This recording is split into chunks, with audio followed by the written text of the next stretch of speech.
Sick Squirrel.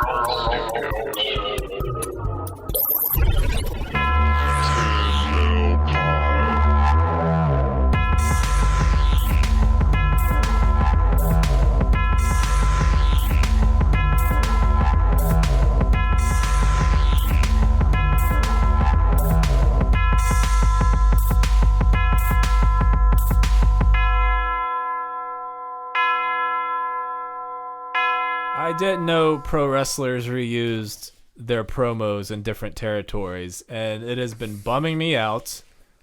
They worked them out like stand-up comedians, and I texted you immediately because I was so crushed. I literally feel like I just found out pro wrestling wasn't real again. Yeah, they travel around. They're artists. They talk. Why are you so surprised? Yeah, I mean, you gotta hash this out. You use these promos, you reuse the lines. They also reuse some of the angles. Like if there's an angle to build up to a hair versus hair match, like sometimes they recycle that and just take it around the loop. You go to Portland, do that for a while, and then go to Central States, do the same angle. I mean, in Colonel De Beers, he always does an angle, and it's super racist. Like, that's how it works. Then he adds a good racist tag, and it just fucking really pops the racist in the crowd. Do you do it? Do you work them out? Like, do you have a perfect Man Scout promo? Yeah, I mean, I have my lines that I do. I have my formula. Like, I usually start to like listen up all you weeblos, and then I'm building to an end where I'm make some sort of proclamation where I can go, and that's a promise, Scouts honor. Yeah. It's the same shit in Hollywood. It's just why did you not think it applied to wrestling? I don't know. I've been doing the same stand-up jokes for 5 years, so I don't know why I'm upset. All right. Welcome to 10 Bell Pod, where art is a lie, everything is not real. Yes, you nailed it. Everything is commerce. Everything is commerce. Everything is commerce. All right. I'm Nick Alexander. Put that cigarette out. I'm joined by Micah J. Loving. It's my cigarette. And we are in the Manning Cave with the scout there is, the scout there was, and the scout there ever will be, the Man Scout Jake Manning. You come up with better like lines than I do in promos. Like, I'm literally gonna start stealing some of these and put these in my promos. I'm glad that you workshopped these, and then I'm gonna recut that promo in every territory across the way. How dare you? Today we are discussing a man that was part of just about every iconic moment there is to talk about in pro wrestling. He got me grounded so many times for his godforsaken hotline. To call him the greatest of all time at what he did is somehow still selling him short. He was Mean Gene Okerlund. How do we get through this and it not just me be crying into the microphone for an hour? We can do that. I have a comparison. I think I'll see what you think about it. Mean Gene was so iconic. He had that smooth voice. He was always the coolest guy in the room, in a room full of cool guys. He had the suit. He had the martini in one hand. Mean Gene was the Frank Sinatra of pro wrestling. Okay, I'm not too much against that. Crazy about it, but I'm not going to argue against it. I feel like that, you're a bit more of an alpha male. Like I see Flair as being like the Frank Sinatra because there's the hint of danger. I mean, definitely a Joey Bishop of professional wrestling. But, and I don't know if Mean Gene had too many mafia connections, so that kind of knocks him off. You don't know Sinatra. what Mean Gene had. Oh, I mean, we know Mean Gene had a smoking habit, and that's where he had that tremendous voice he had. Like, Gene came from an era of broadcasters where almost like you were required to smoke because it made your voice sound better. Yeah. Like we that need some was flavor in this voice. Yeah, like I gotta keep a deep voice. I gotta make sure I smoke a bunch of cigarettes, and as I've learned over the years in working in broadcasting, prior to getting into professional wrestling, everybody like tech guys and broadcasters, on camera talent, behind the camera, like as soon as you pack up the gear and you're done and it's loaded up, you go immediately to the bar as fast as possible. And that's kind of what Gene's MO was, and saying he's got to get a couple clear ones in him, and just like that's just his MO for life. Eugene Arthur Okerlund was born December 19th, 1942 in Brookings, South Dakota. All right, I think there's only one other thing happened on this day. I think Jake really has a chance of getting this one. On also this day, what famous criminal was transferred to Alcatraz Federal Penitentiary? And I'm going to go ahead and throw out the clue out there. He's played by Burt Lancaster. Oh, it's a Birdman from Alcatraz. Boom! Jake fucking nailing the trivia. Yep. But I don't know who he was playing in the Birdman from Alcatraz. Yeah, I'm going to give you that anyway. I'm excited. Robert Strode was the name of the criminal. A psychopathic pimp turned nurturing ornithologist. Yeah, and so, Burt Lancaster, Birdman of Alcatraz. All right. Gene grew up a pretty casual fan of pro wrestling, watching people like Vern Gagne wrestle in the 50s. But his first love was music. He actually had a band called Gene Carroll and the Shades, who put out an album called In This Corner. In 62, they put out a single called Is It Ever Gonna Happen? And it's actually really fucking good. It's good. I liked it a lot. It's very 50s style back when rock and roll was about root beer floats and heavy petting. In 2009, they were actually inducted into the South Dakota Rock and Roll Music Hall of Fame. I wonder if off camera, Gene ever walked up to Jimmy Hart and was like, "Hey, what was the name of your shitty band again?" That seems like something Gene would be like. The Jerry's? Gentry's. Okay, all right. Well, were you guys any good? Seems like something Gene would do to Jimmy Hart. I genuinely loved it, and it's I found it on Amazon Music, so it's out there if you want to find it. Yeah, even on YouTube. In 64, Mean Gene married his wife, who was also named Jean. That is a pimp move. He stayed with her his entire life. They had 2 kids, one of them being Todd Okerlund, who played for the New York Islanders in the NHL. Mean Gene went to college at the University of Nebraska to study broadcast journalism. After graduating, he got a job as a top 40 DJ at KOIL, a popular radio station out in Omaha, Nebraska. He later moved to Minneapolis, where he'd work for WDGY, as well as becoming a program director for the TV station KDWB. And working at that TV station would eventually lead to Mean Gene getting involved in pro wrestling and the AWA. And I can't tell you how important it is, as working in broadcasting, having that dry, straight, bland Midwest accent as an announcer, as a commentator, all that, like that's what they just salivate over. You look at like someone like Tom Brokaw. Very straight ahead. If we're going to talk, I'm going to deliver the news like this. No accent whatsoever. No sharp inflections. No distinct qualities on where I'm from geographically. Like, as a broadcaster coming from the Midwest is like ideal and perfect. You look at how Tony Schiavone just had just enough of a Southern accent that it like bothered Vince McMahon. Yep. And, usually, Dusty's okay because he's doing color commentary, but, people who were your main commentators, you want them to have little or no accent whatsoever, like your play-by-play guy, your interviewers, your nightly newscasters. Everybody is looking for somebody from the Midwest who grew up without an accent and absence of all flavor and color with their dialect. Just to make it objective and a blank slate to deliver the news as the news is with no bias or anything. It's much like, doing stand-up with a plain t-shirt. Plain colored t-shirt. Yeah. So that way people aren't looking at your X-Men t-shirt or your band t-shirt and then they make an association of who you are based on what you're wearing on your t-shirt. The AWA was broadcasted at the station Mean Gene was working at, and in April of 71, they reached out to him to fill in for ring announcer and interviewer Marty O'Neill, who was in poor health and missing some shows. And by the end of the 70s, Mean Gene was working with the AWA full-time. And Marty O'Neill was a pretty good broadcaster as well. I think people forget. Like, I remember seeing him do a couple of interviews. He was really good as well. But it's always just funny how the AWA just stumbles on to people. They're like, "Hey, somebody's sick. Eric Bischoff, you want to come in?" Like they're notorious. So what I'm saying is, if you're the guy who's sick at AWA, the guy's going to take your job is going to end up being far more successful than you are. Starting out as a color commentator, Gene eventually moved over to interviewing, and it was in AWA that Okerlund would befriend and work with legends such as Bobby the Brain Heenan, the immortal Hulk Hogan. He was the best man at Iron Sheik's wedding, and in '79 he would be given the name Mean Gene by the great Jesse Ventura.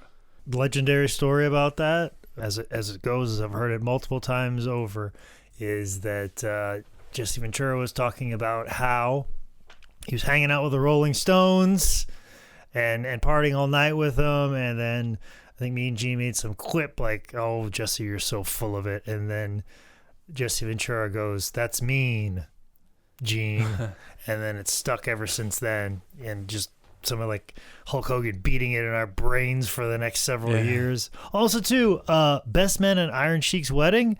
I didn't realize that Mean Gene liked to party that hard. Yeah, because Iron Sheik. How was he alive? Yeah, like Iron Sheik, he burned the candles at both ends, and he liked to get down hard. So if Mean Gene's like, "Oh, this is my best buddy, Iron Sheik. We hang out all the time." The wedding cake's just a mound of cocaine. Sheik's just having a threesome on his wedding night. So Hulk Hogan actually credits Mean Gene for coaching him kind of through his early promos while in AWA. And if you look back over Hogan's career, you can't imagine it without Mean Gene right beside him. There's some interesting AWA promos that you can find where Hogan's not doing, "Let me tell you something, Mean Gene." It's just Hogan's just like, "Well, I'm going to win the match, and I'm really excited, and I think I'm pretty sure I'm better than the other guy." And it's just Hogan kind of straight-laced and just being a normal dude, and he doesn't have that intensity that he brought. And there's one where Hogan has a total brain fart. He has a total brain fart on air. He walks off camera. He's like, "Ah," and then Gene keeps the promo rolling, and then he brings Hogan back on, and then Hogan busts into, "I'm so mad I can't even think," so he covers up his fuck up. But Gene stays in it the whole time in the early days of Hogan trying to cut promos, and Gene keeps him in it, and Hogan kills the promo at the end, and their early stuff's really joy to watch. That's the best thing. When someone did mess up, Mean Gene was just so cool and calm and collected. Like, someone would flub a line or just blank have like a brain fart, and he'd be like, "Oh, he's clearly very flustered because this Saturday at the Charlotte Coliseum at 8 p.m. he's gonna face the Iron Sheik," and then they come back in and be like, "Yeah, Iron Sheik," blah, blah, whatever. It's just he's always pro. Sometimes as you're cutting promos, it almost gets like a runaway train because you're trying to have a certain amount of excitement. You're trying to get out the information. You're also trying to be clever and entertaining. And sometimes your mind gets ahead of your mouth. Yeah. So having somebody who can come in and save it like that is much needed and a thankful gift. Yeah. Is somebody who can still carry it while you kind of get your composure and bring it on back, because the toughest thing about cutting a promo is thinking while you're talking, which is essentially what you're doing. The greats can do it. Dusty Rhodes, Roddy Piper, guys that are thinking while they're talking. They're saying words, but they're thinking about the next thing they're going to say already in their mind. And that's an exercise that takes a lot of time and a lot of practice and a lot of mistakes that are made in front of that camera. And that's when you have someone like Mean Gene right there to kind of pull you back in. Yeah. I thought a really good example of Mean Gene just getting guys over in the AWA was anytime he'd interview Andre the Giant. By the end of it, you were like, Andre is 90 foot tall, and there's not a man alive who can stop him. And also a little fun detail Mean Gene would always do with him is he'd have him speak French because, English wasn't Andre's first language. So I thought it was a cool way to show this guy's not like dumb. He's actually speaking in a second language. Let's speak some French for me, Andre. I thought that was a cool touch. Yep, totally. Gene could also, in the AWA, he would do the outrageous stuff, but there's a Billy Robinson interview where Gene really shows his heart-filled, respectful side. There's a pro wrestler, Chris Taylor, who was Olympian. He brought Billy Robinson on, who cut a promo about him, about what he meant to everyone around, and Gene just stayed in the moment, made it just feel as much as possible. he would hit those, and then he would do the crazy promos with Mad Dog Vachon, who, watching all this AWA stuff, Mad Dog and Nick Bockwinkel were two dudes that I just really kind of like, fuck, these dudes can cut some promos, but in a totally different way. Mad Dog just had that quality where you really thought he was insane, and Gene would react as such, and he kept you in the moment, even as crazy as Mad Dog was, but he also, you could feel his fear as well. And then Bockwinkel's throwing out SAT words at the highest caliber, and Gene's just right there holding them steady. That's kind of what made him Mean Gene, is he was always completely 100% in the moment, and I think that's why his like reactions to stuff were so good. He would act scared. He would puff up if he needed to kind of, he's just always in control. So. Well, that's the thing that I took away from him, because as you guys know, and hopefully anybody listening know, I am the interviewer for $5 Wrestling. And when I put on the red jacket to do the interviews, I always think about Mean Gene and AWA.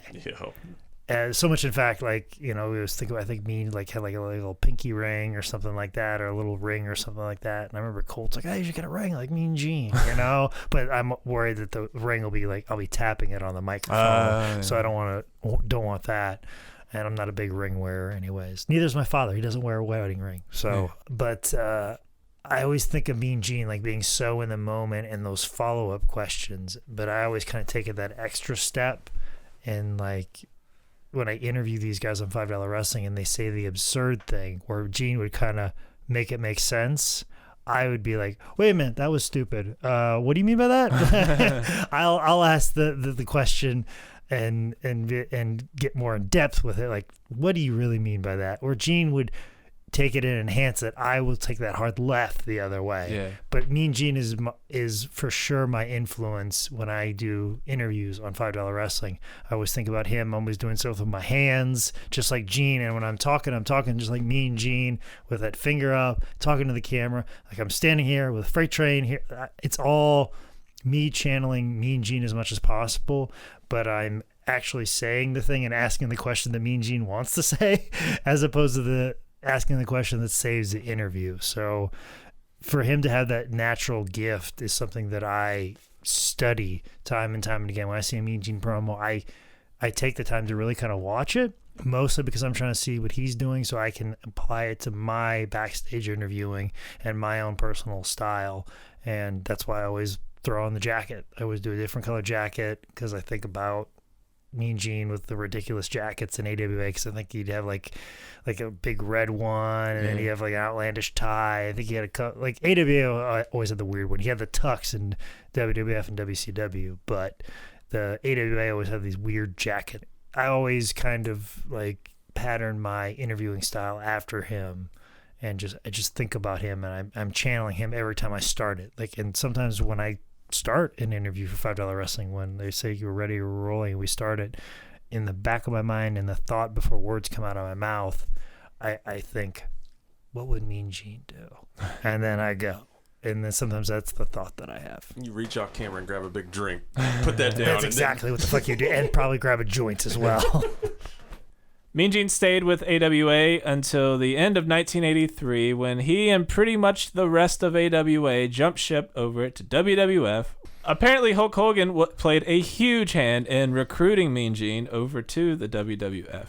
And it was in WWF that Mean Gene would have his first ever pro wrestling match. In 1984, Okerlund and Hulk Hogan faced Mr. Fuji and George Still in Minneapolis, which kind of felt pointed at Vern Gagne, I think. Obviously, beforehand, the whole workout vignettes that they did together is some classic early Mean Gene stuff of, I need my bratwurst and my beer, Mean Gene-O-Mania, and them running around. And I'm still amazed that Hogan let Gene have the pin in the tag match.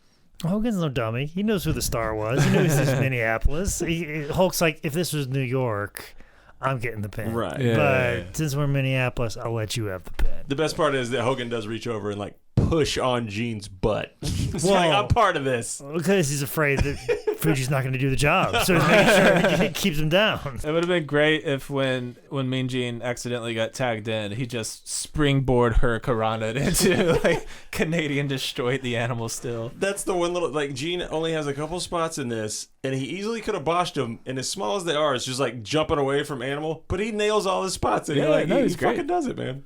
On the build to the first ever WrestleMania, Mean Gene would be part of the Rockin' Wrestling Connection, interviewing people like Andy Warhol, Cyndi Lauper, Billy Squier, Danny DeVito, Liberace, and whoever the fuck David Wolf is. I think he was Cyndi Lauper's husband. I had to look it up too, and that's Jake's nodding. Okay, good. Right. There's that one promo where it's Hogan and like all the celebrities and wrestlers in the back screaming their balls off. It's like Mr. T screaming, Cyndi Lauper screaming, and then Andy Warhol's like, "I'm speechless. This is the craziest thing I've ever seen." And it's like, that's the only time I've ever seen Mean Gene like flustered. He's like, "What the fuck?" Like, but Gene even covers it good. I even got that in my notes. He's like, "Okay, I know this dude's not gonna give me what I want," but then he even like he sells it as, I think in my notes it was like, Andy Warhol with all the energy of Stephen Wright on 50 Xanax. So, but Gene, like, he knows when to end it, and then he's like, "So I'm just glad you're having so much fun," which in my research is like, Andy Warhol was legitimately a wrestling fan. Yeah, he saw it as like, a metaphor for life. I mean, all that campy kid shit. I mean, I'm sure he loved it, man.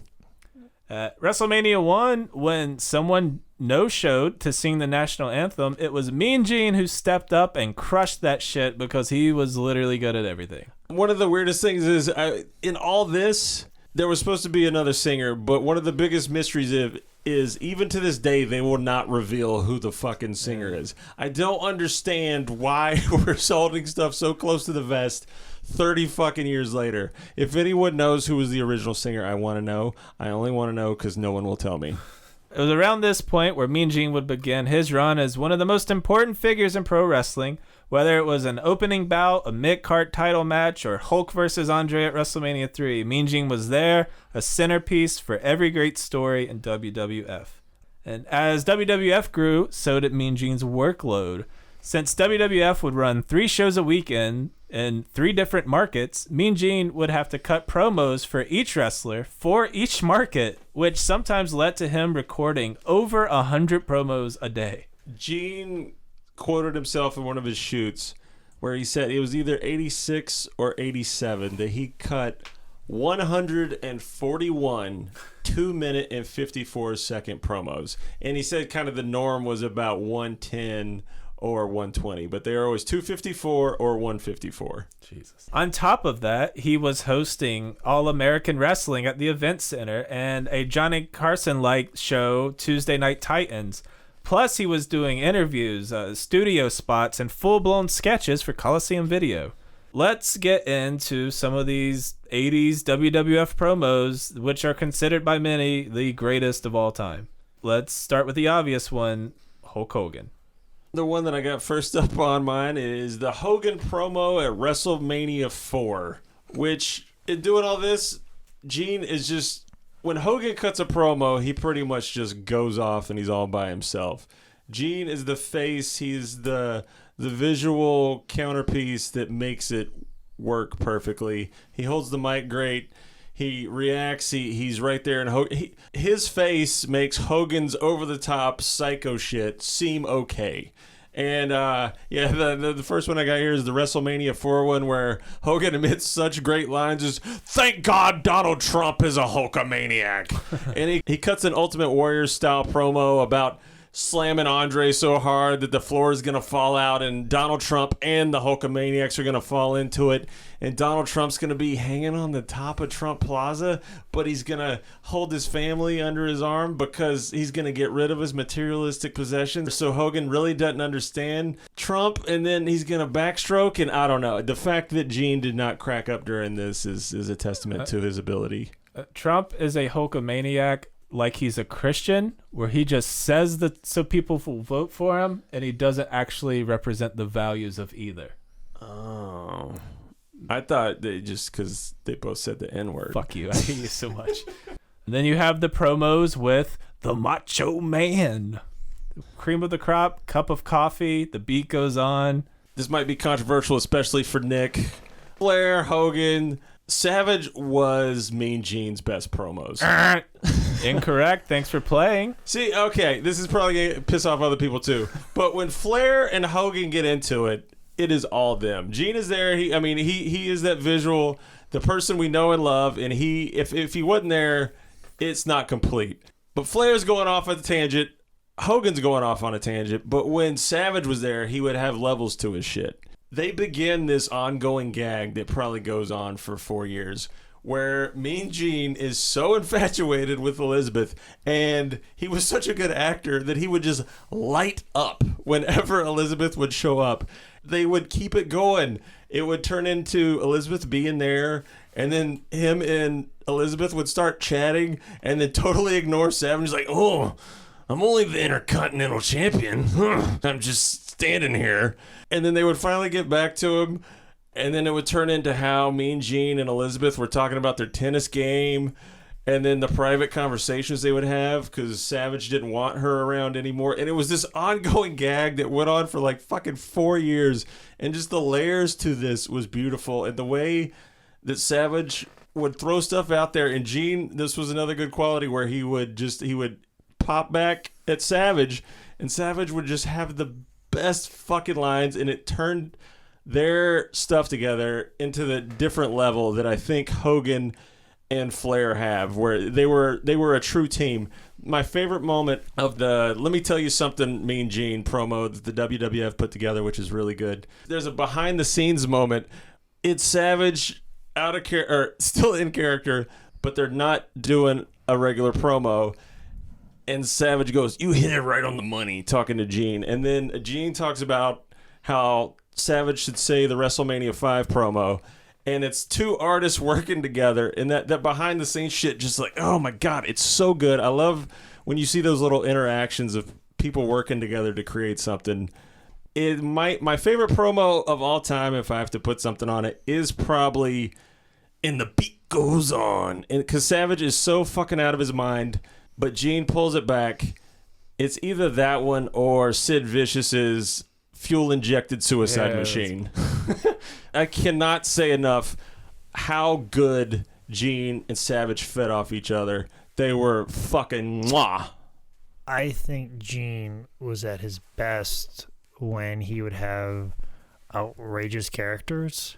Like the little Coliseum video segments he would have with the Bushwhackers. Yeah. Anybody who's like losing their damn mind in front of Gene was always the best, and his reactions of ho ho. Like anytime it was like that half startle that he would get, or people would do something of that level, that's when Gene was at his best. I always feel like, because as the interviewer, Lance Russell was great at this, but Mean Gene was probably the one that everybody knows and goes to right away. But I always use Lance Russell as my example, but Mean Gene is most certainly in that same class as well, is that you have to be the straight man. Right. For these people to seem like outrageous characters, for these people to seem wacky and unorthodox, a person that's worth watching and not an ordinary person, you need that person who is that ordinary person, that straight man, that person that is our grounding point to this not being so ridiculous. Because if two people are being ridiculous, it just doesn't make any sense.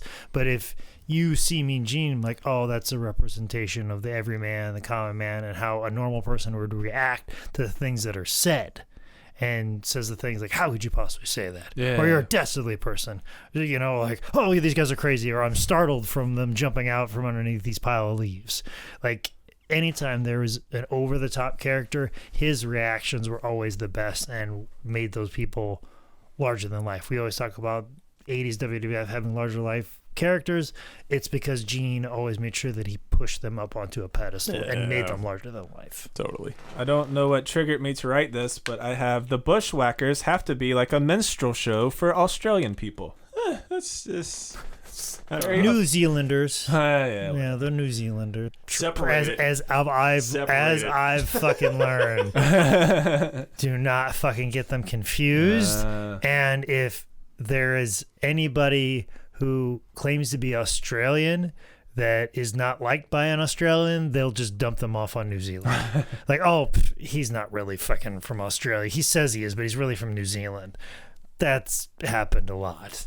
There's the SummerSlam in 1989 where he's interviewing Rick Rude and Bobby Heenan. Oh, that is actually what I was going to when the sign in the back falls and Mean Gene goes, "Fuck it," and they accidentally played that on air. The camera cut away to a live shot with Schiavone and Jesse Ventura kind of left hanging. And apparently Vince was on the headset just screaming for them to cover. And Jesse said something like, that Mean Gene's a real troublemaker after he just screamed fuck into SummerSlam's crowd. And it was the goddamn the editor's fault. They just put the wrong take. Yeah, because it was pre-taped. Yeah. How did they not just be like, well, delete that immediately?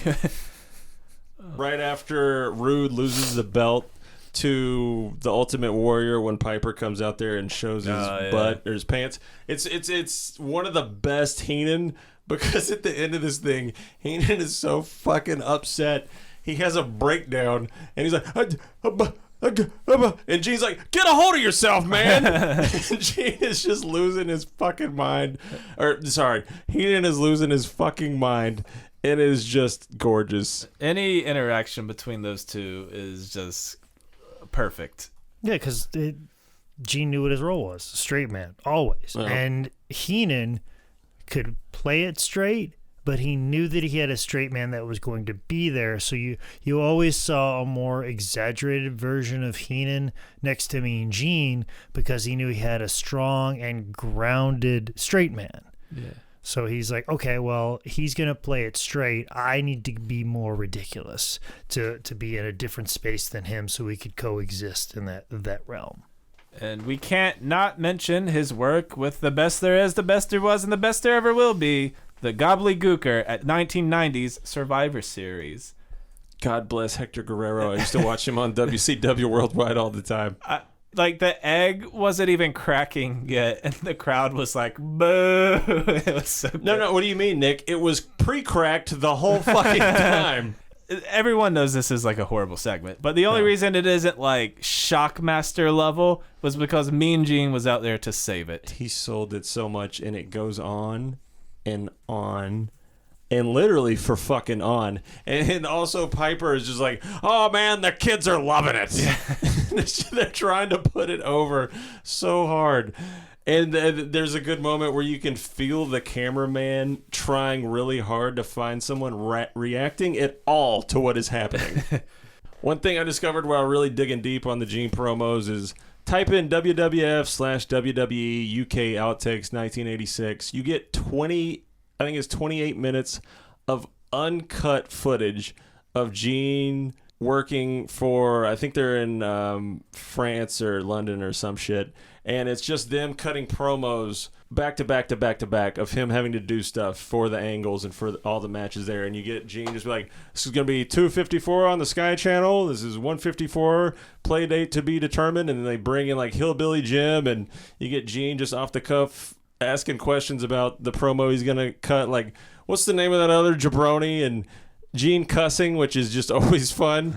All the outtakes that you just look up Mean Gene outtakes. You get Gene just basically cutting stand-up bits for the entire crew, cracking up Nikolai Volkov, telling him he fucking sucks at singing, giving Greg the Hammer Valentine and his girlfriend a bunch of shit. You get to see a graphic that says Mean Tiny Dick Gene. Kamala, who is hilarious, him and Kamala cut an entire little sketch. There's so much good Gene off the cuff being himself stuff, and definitely look up the outtakes, because you get to see Gene not only in his element as a professional, smart, brilliant man doing the job that he's the best at, but also just him having fucking fun and looking like one of the best jobs in the world.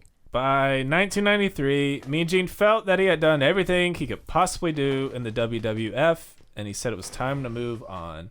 His contract wasn't renewed, so Mean Gene set his sights on World Championship Wrestling.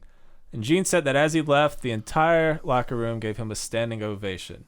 After setting out his no-compete clause, Mean by God Gene made his WCW debut November 6, 1993 on an edition of WCW Saturday Night, walking into the arena to a standing ovation because rightfully fucking so. Yeah. He was greeted by Tony Schiavone and Jesse Ventura, and just like the pro he was, gets right to work, teasing interviews, pitching matches, doing Mean Gene stuff. And Eric Bischoff, I believe on his 83 Weeks podcast, made this statement that when Gene came in, it gave WCW immediate credibility. Because here you had a guy who was the interviewer on the other channel, WWF, whatever, who everybody knew, and the fact that, oh, this guy is here now. The guy who we listened to, like a trusted voice. It'd be like if Tom Brokaw appeared on the CBS News. Yeah. Like, oh, CBS News, that's top notch. Yeah, even though CBS had Dan Rather. Here's a better example. If Tom Brokaw went to ABC, because fuck Peter Jennings. Man, we're getting into some weird stuff I didn't think we were getting into. Nightly news was kind of a thing of mine for a while as a young kid. When you're in second grade and you know who the Speaker of the House is, you're talking to a different type of cat. So I always felt that Tom Brokaw had like the most credibility of all of them. So it'd be like Tom Brokaw walking in and, being CNN's anchor or something like that. Like immediately this guy has the credibility. We've trusted him on the flagship network, and now here he is. Yeah. Later in the same WCW Saturday night, Larry King did a little segment to welcome Gene into the Turner family, putting him over big time. And then after that, Mean Gene would do his first WCW interview with Ric Flair? Sid Vicious. Fuck. And a big reason Mean Gene signed with WCW was for the godforsaken hotline 1-900-909-9900, and it ruined my life. It ruined my family's life. I would get grounded once every 3 months. Like I would call it. My parents would get the phone bill. I would get yelled at. I couldn't watch wrestling for a couple weeks, and I would hold out for like a couple months, but eventually I had to know what the fuck the Nasty Boys were up to, and I called, and it was repeat the cycle. The great quote that I found by James E. Cornette: even a moron like Paulie Dangerously can remember 1-900-909-9900. Make it that tattooed. You should. I don't know if this is right, but the stuff I found that before Gene took over the hotline, it was making $350 per year. But then when he started promoting the shit out of it, $3 million a year. And Gene had 100% input on the hotline. One night, Gene's tag was, "Sorry to report, a 45-year-old heavyweight champion has died. All that and much more on the hotline tonight. Everyone in the world thought it was Ric Flair, but it was Jerry Blackwell." But they got 160,000 calls in one night and made about $600K.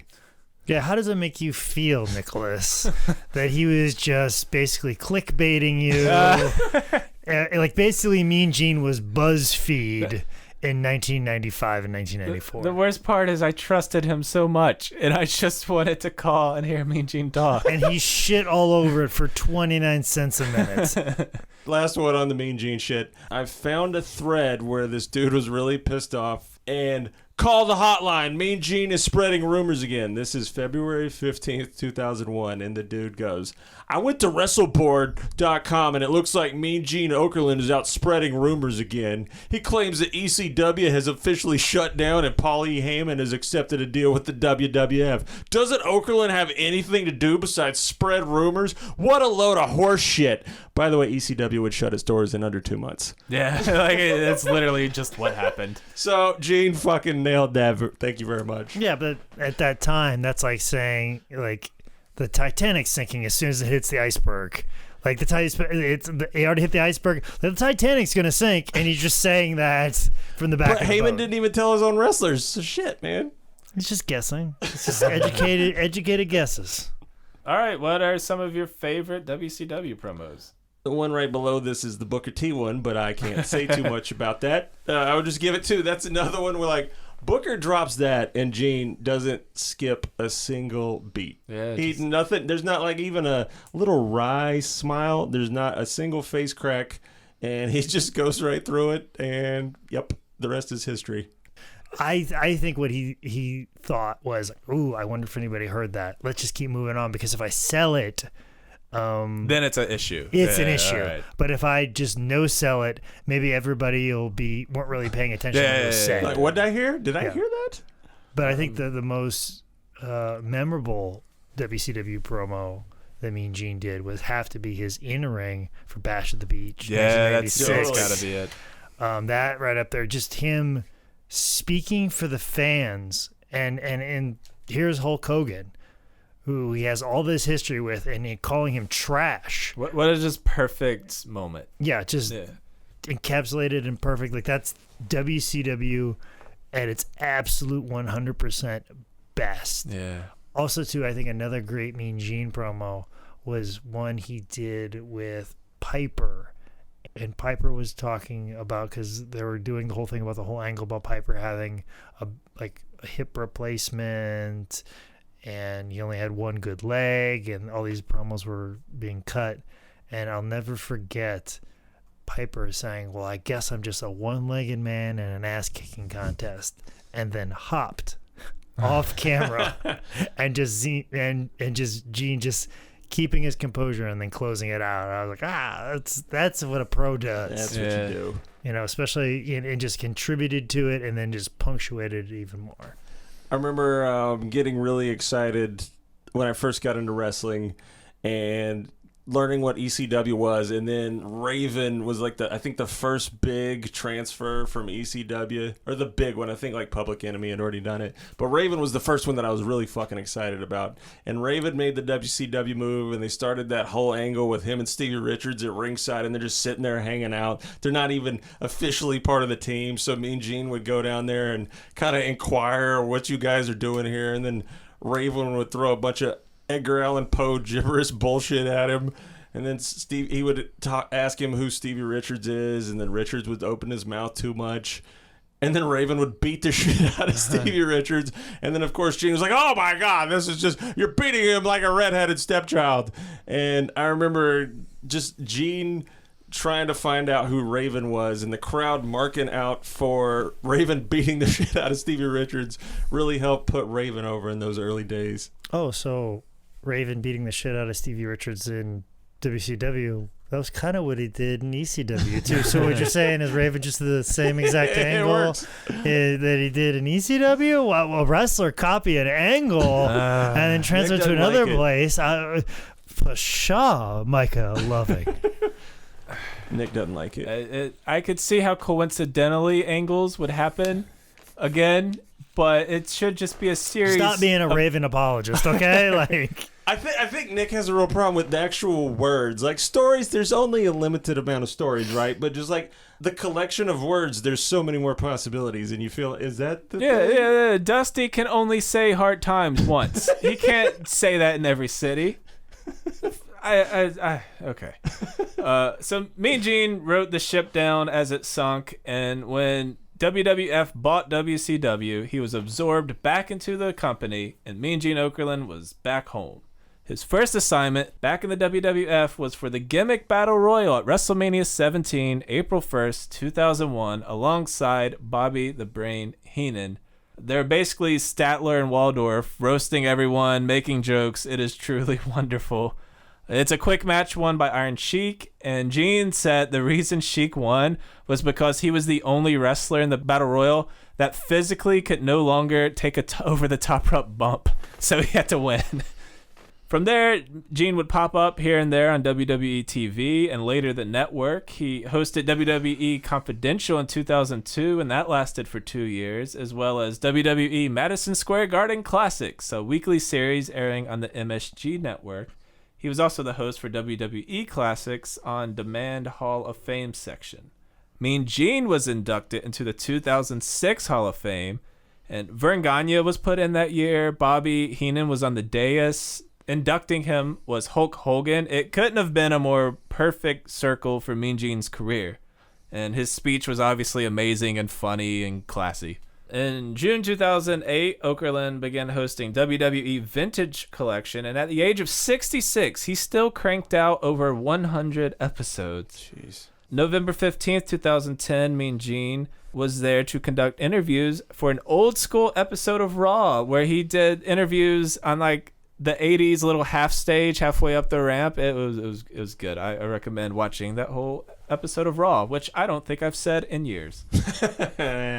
On April 10th, 2012, during the WWE SmackDown Blast from the Past episode, Okerlund teamed up with Sheamus to face the team of Daniel Bryan and Alberto Del Rio. And this is the famous match where Mean Gene hits a shooting star press. I watched this because I was like, maybe something. He literally does not get in the ring or do anything.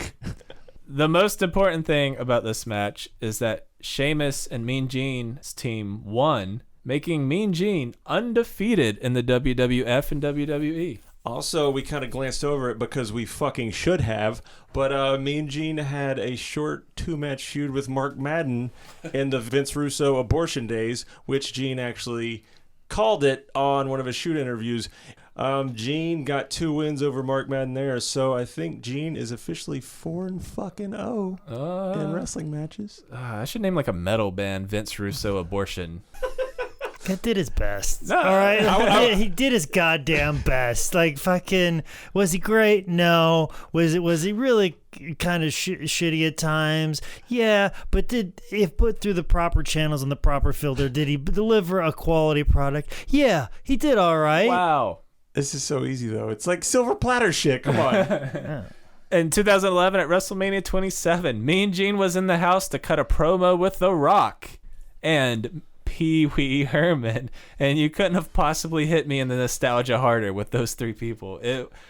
Fuck everyone. It was great. In November 2016, Mean Gene became the narrator for the WWE Network original animated series, WWE Storytime, and I've seen a handful of episodes. They're actually kind of funny and good. I kind of want to watch them. I just want to see Gene as an animated character. On January 22nd, 2018, Mean Gene made his very last WWE appearance where he interviewed the phenomenal AJ Styles. And you want to know how over Mean Gene is the crowd's chanting AJ Styles, and then the camera pans over to Mean Gene and they just blow the roof off the place. He's just immediately still in 2018 getting a huge response. For those 2 guys, you must have been like jerking it, and then it cut to Gene, and you were just like fucking boom. I'm glad you said it because I wasn't gonna go there, but yeah, that's what happened. AJ Styles is the way, the truth, and the light. On this earth and the flat earth. Don't get all right. This is about to turn into a 2-parter. I just got questions. There's questions we need to answer about the flat earth. You know what? It's so flat from all the shoulders he's pinned against it. All right, That's solid. I like that. that. All right, good. There we go. So in Mean Gene's later years, he suffered from polycystic kidney disease. Mean Gene liked to party. He had 3 kidney transplants, which is fucking irresponsible, Mean Gene. Come on. Oh my God, dude. His first was in 95. And then he had one in 04 when his wife gave him a kidney, but apparently she was too good to give him the other one. And then in December of 2018, Mean Gene suffered a fall, which led to a ton of health problems on top of his kidney disease. And on the morning, January 2nd, 2019, Mean Gene Okerlund died at the age of 76 in a Sarasota, Florida hospital. And you want to know how important and big Mean Gene was? When I Google people for this podcast, there's always like an article from the WWE. It's kind of expected. If they were pretty big, pretty famous, they'll have 2, maybe 3 major news sites that have nothing to do with wrestling. Maybe a local piece from their local news, wherever they grew up or lived. But for Mean Gene, he got WWE, obviously, then NBC News, ESPN, the New York Times, LA Times, the Washington Post, People, the Hollywood Reporter, CBS Sports, Sports Illustrated, and I could keep on going and going. And they were all throwing around words like legendary, iconic, voice of a generation, master, respected, because that's what Mean Gene was. So final thoughts on Mean Gene Okerlund. Got a funny story that didn't really fit anywhere in here. But when he passed, a lot of my favorite podcasts did podcasts on Mean Gene, and they always talked about how he always liked a couple clear ones and liked flirting with younger ladies. Not that he would ever do anything with any of them, but he always said that I got to keep the skills sharp as a salesman. I got to be able to close the sale. So there was nothing extramarital going on, but he liked to flirt with the younger ladies. And I was doing a wrestling convention where Mean Gene was our guest, and we had a couple other talents, and I was running the front. And my girlfriend at the time was there, and she was there to work. And I figured, well, my girlfriend at the time is from Minnesota.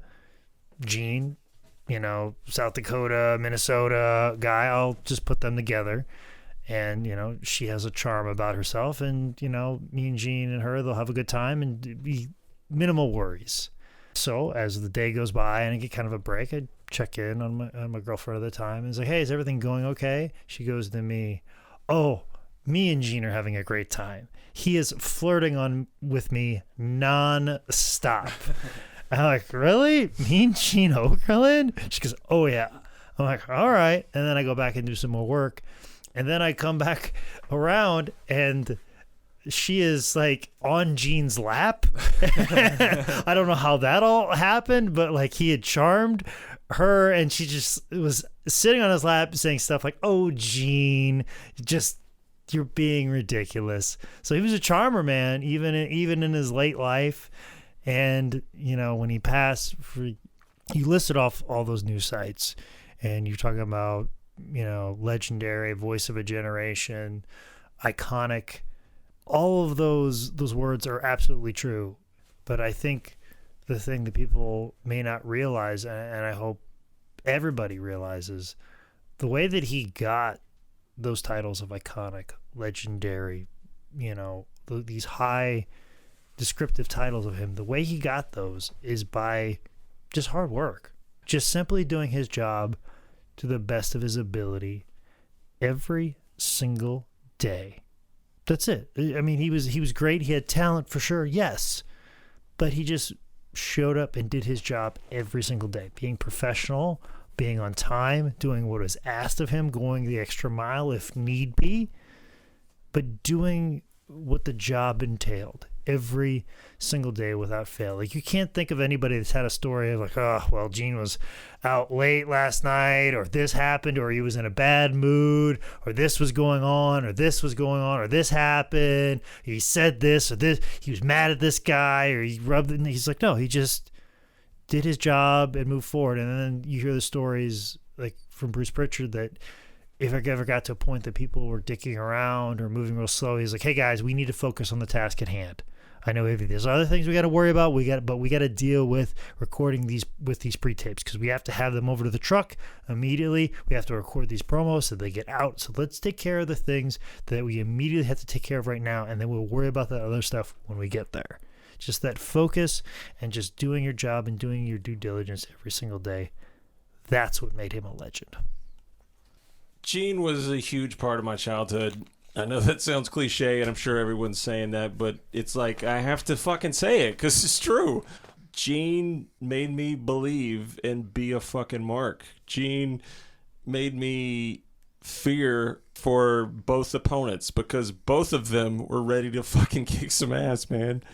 I think some of the most fun while I was doing this research was finding all the promos where Gene loses it, because Gene was so professional that when he would corpse and he could not go on anymore, and Gene would do this little thing where if he was starting to laugh, he would kind of play with his nose. He would kind of grab his nose like he had an itch, so he could easily cover his mouth.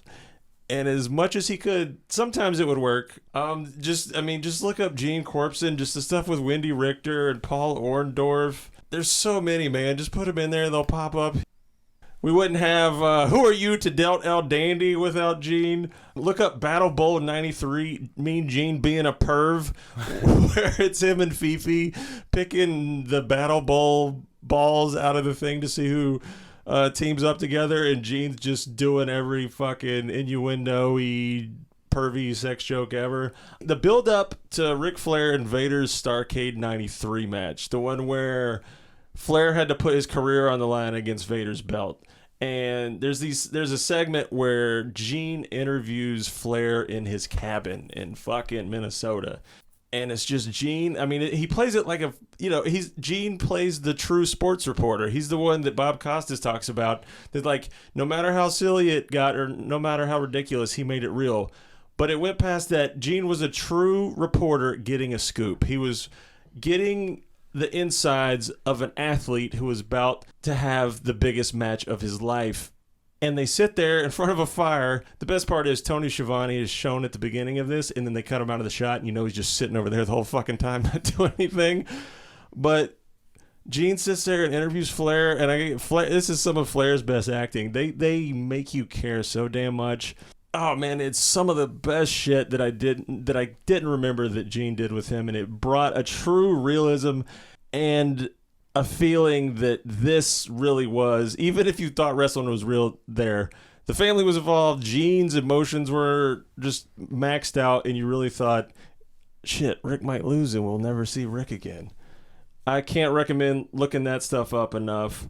Another thing that you got to look up is the Randy Savage and Gene stuff when they did All-Star Wrestling.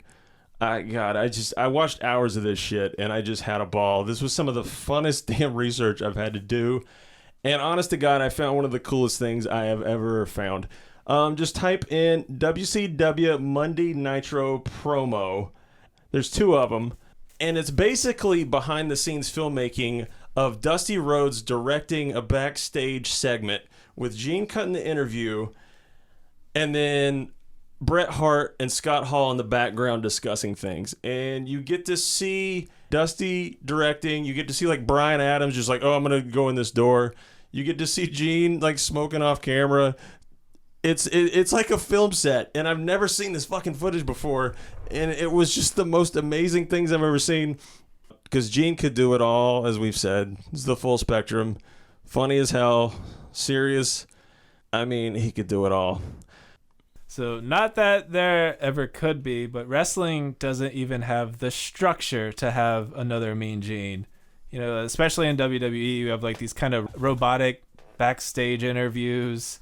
The interviewer just kind of blankly stares at the person they're talking to, and you know, they're not selling the interaction the way he did. And I need the Harry Potter scene where he's like, how dare you stand where he stood. Mean Gene was not only the greatest interviewer, he was like one of the greatest actors and comedians and improvisers of all time. Like his wit and his charm, his ability to just live in the moment and commit to bits and angles, it was world class. And if you could dive into like the deepest regions of my brain, Mean Gene is so ingrained in my psyche. Like, and when he died, I felt like I lost a family member.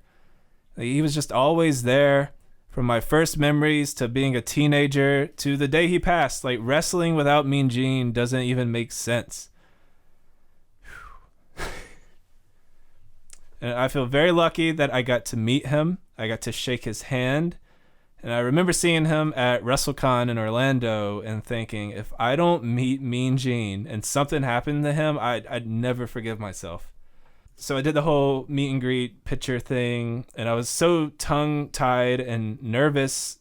And, you know, I've met tons of wrestlers from knowing Jake and working at 2 WrestleCons. You know, I've worked with wrestlers, and the glitter kind of wears off. It's like, oh yeah, there's the Hardys again. There's Jerry Lawler again. But meeting Mean Gene was like meeting a president or something. It just felt so weird and surreal and special. And I'm naturally a very quiet, very shy, great lover, and a huge introvert overall. And meeting Mean Gene was so crazy that I literally couldn't say words. And in true Mean Gene fashion, even when he was staring back at this starstruck mute, he was like, a man of little words. I like that. And then we both just laughed. And in that just 20, 30 seconds of interaction, he was able to pull something out of me. And that's why he was so great. He always owned the situation. He always got the best out of every spot he was put in. I don't get too wrapped up in celebrity deaths. And we're almost 30 episodes in, and we've covered some really awesome people, and I think I've kind of no-sold everyone. But this one really hurts. You know, my entire life had Mean Gene Okerlund's voice in it, and it's going to be so weird to figure out how to live the rest of it without it. So that is our episode on the great Mean Gene Okerlund. Thank you so much for everyone who donates to our Patreon. And if you'd like to check it out, head over to patreon.com/10bellpod. We are 10 Bell Pod on all the social medias, including a YouTube I've been working on. For the love of God, find us on YouTube. Go there, please, please. I'm Nico Lessa on all of the things. Micah is JTrotter27 on Twitter. And Jake is Man Scout Manning on all the social medias. Ho, ho, ho.